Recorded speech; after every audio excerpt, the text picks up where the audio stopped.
Hi there, Turgeon here, bringing you Physics from Afar. You're going to do an interview about the momentum practice test. Let's go. You got to listen to me. You have to listen. You can't not listen. I'm your teacher. Here I am teaching you. I kind of want to use fake names and actually talk to you. Hello, Ethan Buhane. See what I did? Momentum. Two definitions. It is a product of mass and velocity. It's how hard it is to stop an object. Let me just explain this. I'm going to go through the entire practice test and explain this to you. You have to explain it to me. You have to make a video. You have to make a video. Some kids go by a couple of days and are like, oh, we had to make a video? Yeah, you silly. I'm talking about this for like 4 days. Speaking of 4 days, you're going to have several days to watch this video. I will give you a lot of reasons why. Remember, you're going to be explaining why. I'll give you lots of explanations why, and you're going to make a video.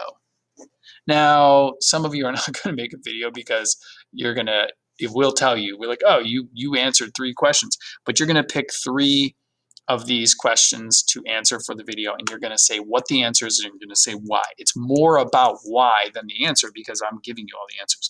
Okay, so momentum. If I look at the equation in physics, we always look for the equation. Yeah, I mean, write this. I mean, you're going to submit a picture of this, so just write this. So momentum is defined as the product of mass and velocity. Why is it a product? Because that's mv, that means multiplication. It's also, conceptually, you can think of it as how hard it is to, keyword there, stop an object. Remember, you have to listen to the words I'm speaking on this video. For the whole video, you'll have time. In order, just make time. I mean, just close other tabs. In order to have momentum, oh, the equation tells me the object needs mass and velocity. Look at that. Inertia is measured in kilograms, but momentum is measured in kilogram meters per second, not kilograms times meters times per times seconds. No, it's just kilogram meters per second. Kilogram meters per second.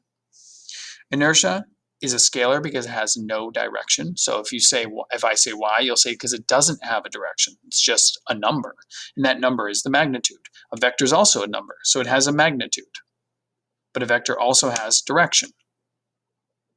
So inertia, we said in class, is how hard it is to accelerate, whereas momentum is how hard it is to stop an object. They both have kilograms in them, though, as you can see from the units above. Number 5, I made my list. This is good. This is a good strategy in all of physics, really good skill. P is unknown, that's momentum. Mass is 1.7 kilograms. Velocity is 7.8 meters per second. Write down the equation. The equation tells you what to do. We don't add, we don't multiply, we don't divide, we don't subtract. We don't memorize that. We just use the equation. The equation is the relationship. P equals m times v. We multiply. Wait a second, you just contradicted yourself, Turgeon. You said we don't add, subtract, multiply, or divide. No, what I'm saying is you can't memorize. I still see people doing this. I see people doing this in class every day. They just take 2 numbers and they multiply them. No matter what's going on, they just multiply. No, you have to think about you just slow down and think for a second. The relationship is I have a mass and a velocity being multiplied by each other. You get 13.6. It says magnitude and direction. There's my units. It's to the right. That's my direction. Look at number 6. Number 6 is a good example. Do not multiply these numbers. Think about the relationship. The something was 60 kilograms. That was the mass. Put an M right there. Write an M right there. Right there, write a P, lowercase p, because that's the momentum. The momentum was given to you. The velocity is unknown. Write a V right there. Oh, so you're going to plug into this equation again. Don't multiply. Use the equation. Put in, instead of P, put a 170. Can you put something for M? Yes, you can. You can put a 60. Can you put something for V? No, you cannot, because it's unknown, so you just put V. You have 170 equals 60V. You have to get V alone. You divide both sides by 60.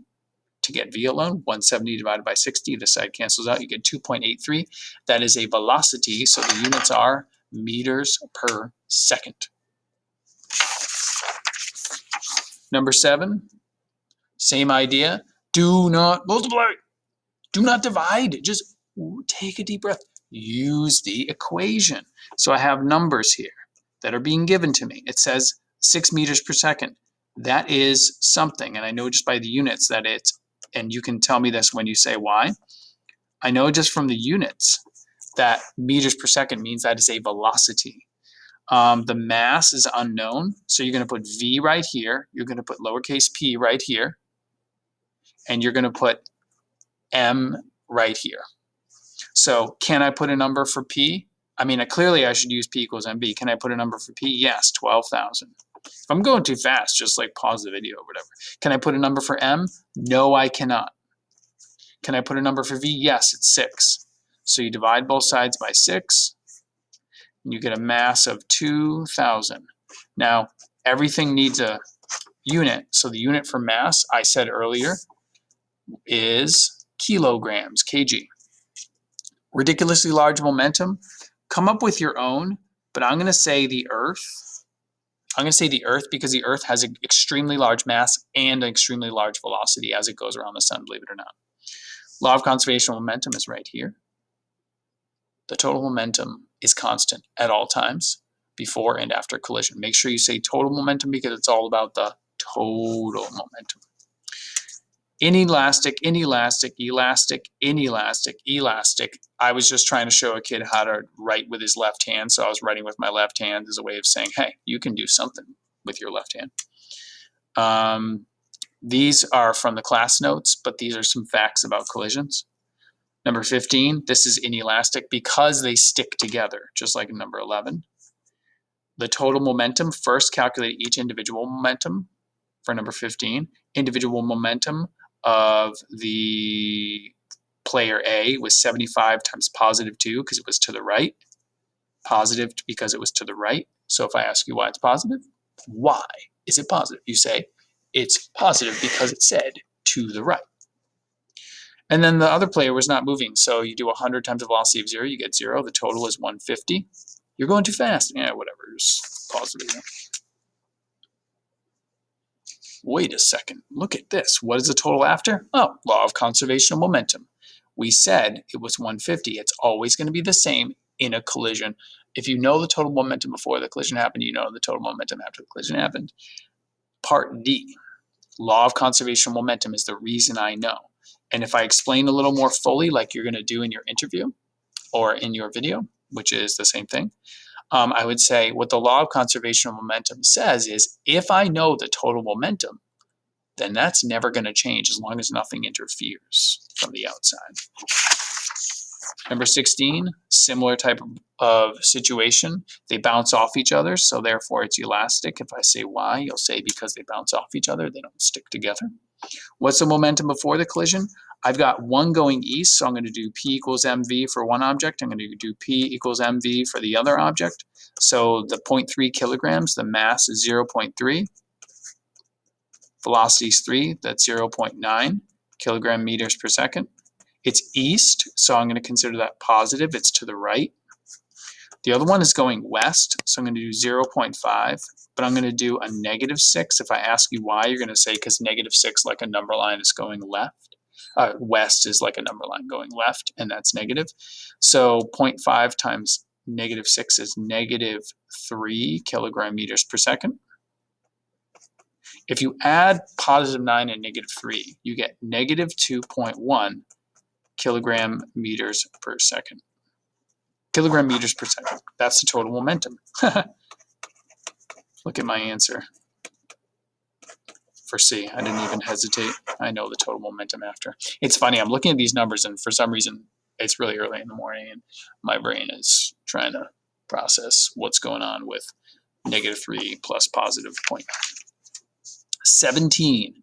Ooh, these do stick together. They're both going east. That's interesting, but it's inelastic because they stick together. The total before, look what I'm doing.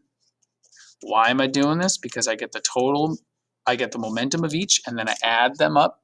And if there's a negative in there, I'm going to include the negative. 0.45 times 8.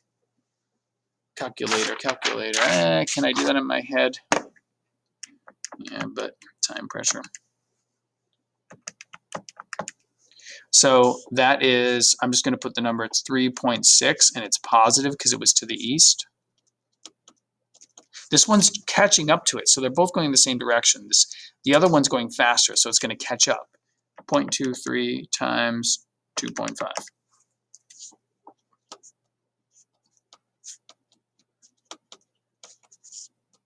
These are both in the same direction, so they're going to add up.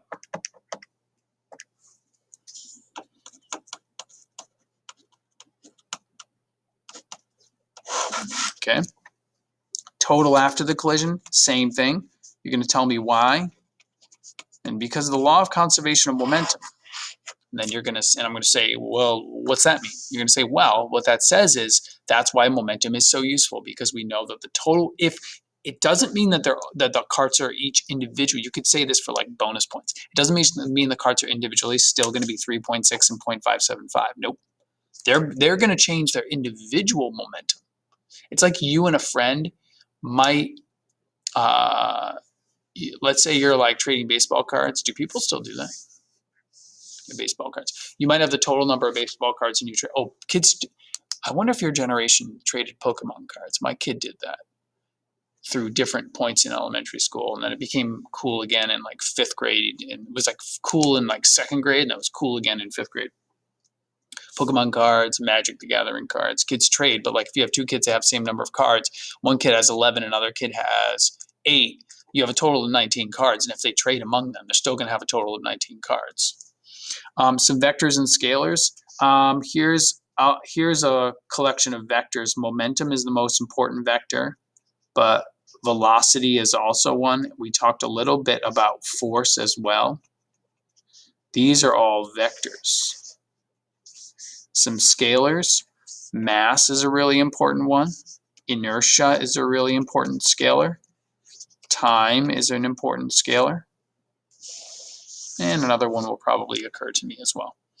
Impulse. Impulse is capital J equals Ft. You see it on the MCAS equation sheet. It looks something like F delta T equals delta P, but it's really about multiplying force and time.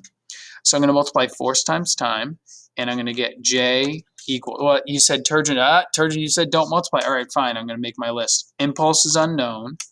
Force is known to be 60. How do you know? Because it says newtons. Newtons are the units of force. And it says 1.5 seconds. I know that's a time since September, 1.5 seconds. So I'm going to do 60 times 1.5.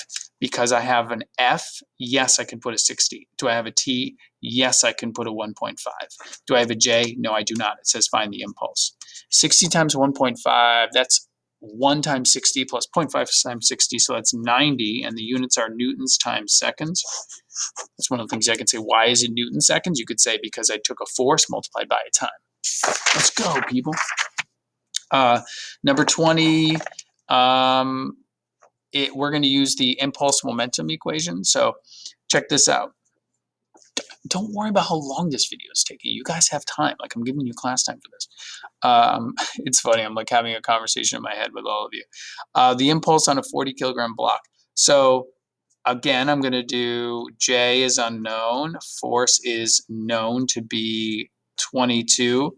And the time is 4 seconds. The mass we just don't. We don't need to use it. Force is 22. The time is 4. That's 88 Newton seconds. I followed the equation. What is the change in momentum? I'll write down this equation. F delta T equals delta P. Force times the change in time is equal to the change in momentum. Well, I just calculated this. So the answer is 88 kilogram meters per second, because here's the answer why. I'm telling you why. You could write the answer why. Because this says, and this is in our notes as well, the impulse is the change in momentum. That's like the whole point of impulse, is that it's the change in momentum. Final speed of the block, I just don't want to get into that too much, but if I figured out the momentum is 88, then I can figure out the velocity like this. P equals mv. I said I don't want to get into this, then I'm still doing it. It's all right. 40 times v. 40 is the mass. So I'm going to do 88 divided by 40. The velocity is 2.2 meters per second. Did I multiply? Did I divide? I used the equation. I could put in an 88. I could put in a 40. I could not put in a v. How are they related? Impulse is the change in momentum. That's how they're related. Why? It's really hard to explain why in a couple of minutes, but we talked about that a little bit in the video. Momentum of a 4 kilogram. This is so easy. Don't just grab an answer that looks good though. Ooh, 4 divided by 4 is 1. 4 minus 4 is 0. 4 plus 4 is 8. No, we're going to use the equation, you silly people. No matter what year I'm not talking to the silly people in the year 2021. I'm talking to the silly people in the year 2024 and the silly people from year 2013. It's just always a tendency. People want to grab numbers and just do random stuff with them. So I'll let you figure out what 4 times 4 is, and you can choose the correct answer, number 22. Now this one's really tricky. I'm going to read it out loud because I haven't read this for a year. Object X is at rest. Oh, that's useful. Object Y slides with an initial velocity of 10 and collides with object X. So I'm going to do before and after. Here's object X. Here's X, here's Y. Y is coming in with 10 meters per second. They have the same mass. Okay, that's important. So what's going to happen here is in order to keep everything the same, object Y is going to have to stop and object X is going to have to move off with 10 meters per second. Object Y stops and X moves. Okay, they tell me that stops and that moves. For some reason, I remember this being a bouncing elastic type situation. Oh, so in order to keep momentum the same, I'm not going to circle the answer for you, but I'll tell you the answer, and it's one of those. Object X has to move off with 10 meters per second of velocity because momentum is the same at all times, and there's a word for that. Magnitude of the momentum. Oh no, the word magnitude. So what? They just want the number. That's all that means. P equals mv. Can you feel the theme music kicking in? Because we're reaching the end here. Are we reaching the end? Yeah. P equals mv. So I'm just going to do the mass times of velocity.